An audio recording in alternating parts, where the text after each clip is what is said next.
Shalom, brothers and sisters. It's Melissa here at Desert Gal, and it has been an interesting morning so far. The Father has given me a lot of personal revelation about myself this morning, and so I think I'm going to title this video, The Wait. Now, this morning I woke up and He made it clear to me what the wait was all about and what it is I am waiting for and was waiting for.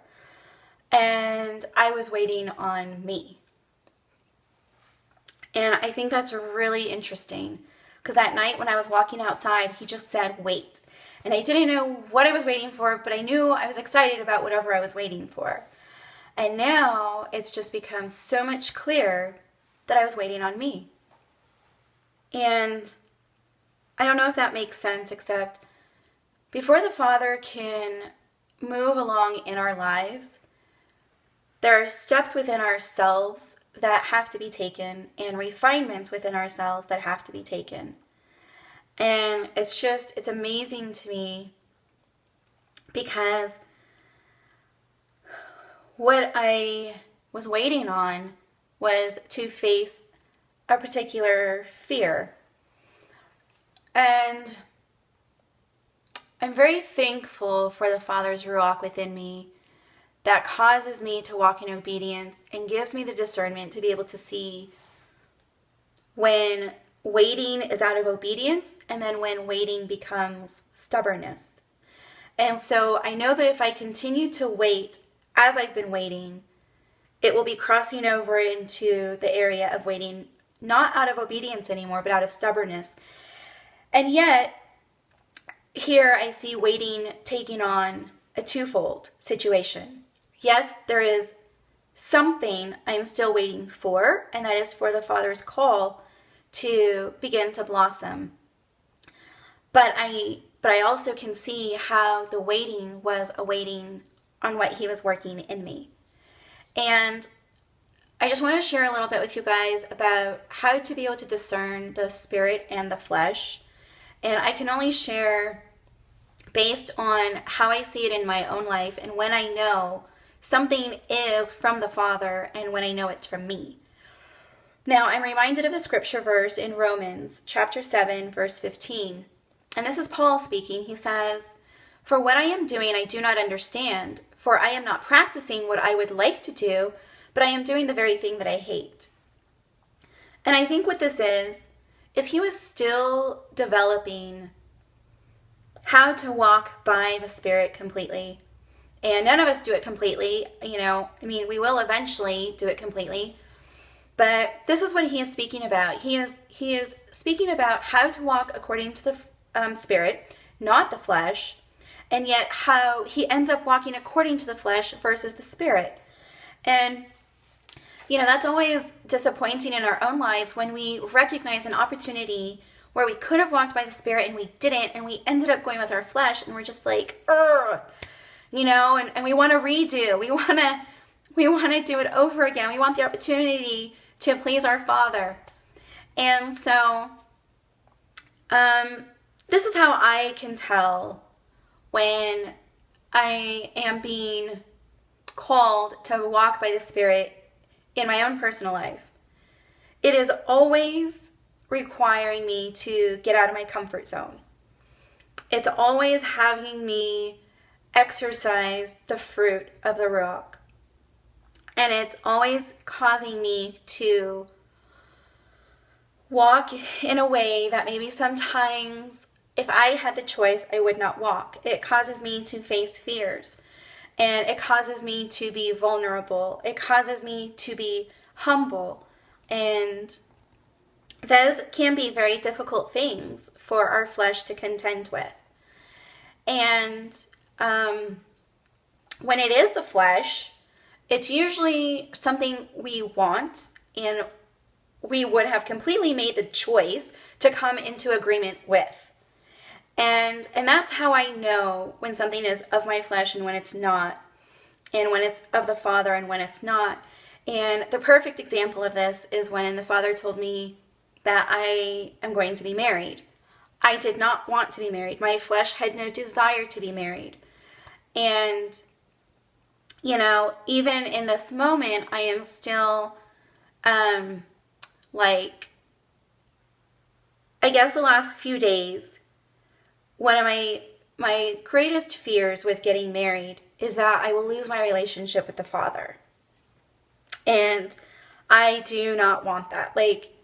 I have loved this time being alone and being by myself and being able to just pray and worship and sing and just be in His presence whenever I want to be.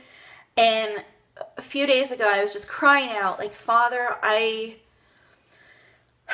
know you want me to be married, and I'm willing to be married, but if this is just not of you, then please do not cause me to be married, because I do not want to lose you. So if this marriage that you want me to come into is truly of you, this will have to be a union where I grow in you even more, where the character of the man that you would have me marry has the character of Messiah. So when I come under Him as my covering, I take on even more of the character of Messiah.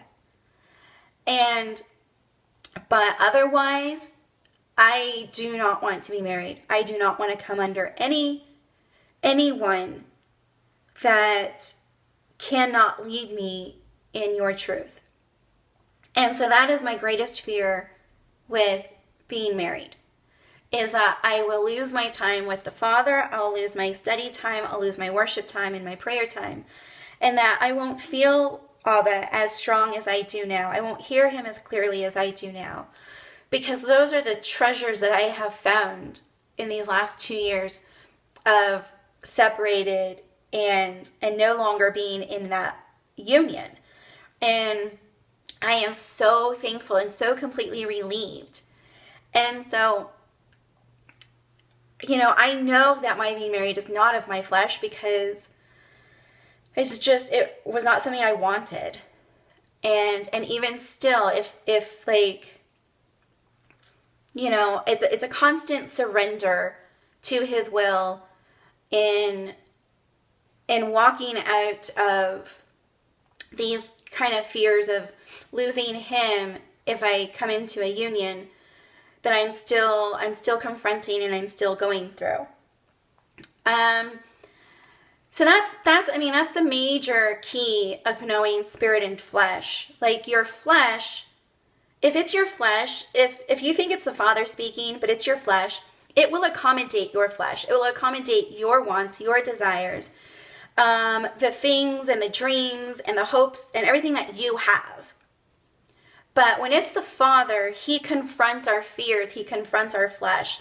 He has us surrender our hopes, has us surrender our dreams, and really has us confront ourself and which characteristics within ourself are not bearing fruit.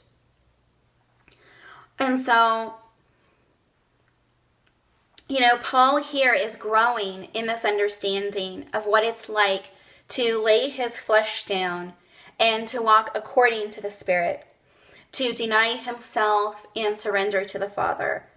And so, I think it's a really interesting scripture, because I feel like so many people have misunderstood this verse, and they've used this verse to excuse humanity and to accommodate people's lack of obedience and lack of fruit in their lives and lack of surrender. And this is just Paul in his young phase of his walk. I'm sure as he continued to walk, and if he had wrote more letters that we had access to, we would see the maturity and the growth in him. And this scripture may have no longer applied to his life. He just was like, okay, you want me to do this? That's out of my comfort zone? Yes, I will do it. Or, oh, you're showing me this fear? Okay, that's okay. I know that He who is in me is greater than he who is in this world, and I will follow you and, rebuke that fear and not walk in that fear. And so, brothers and sisters, part of the waiting was on myself. And Of course, I'm still waiting for lots of things to take place, but I understand what that particular wait was. That was in the big capital W-A-I-T night that I was walking outside. And I just wanted to come and share this with you guys because I feel as though it pertains to some of you. And knowing how to discern between the spirit and the flesh, and how to know what the Father is working in your life. And I have seen a theme.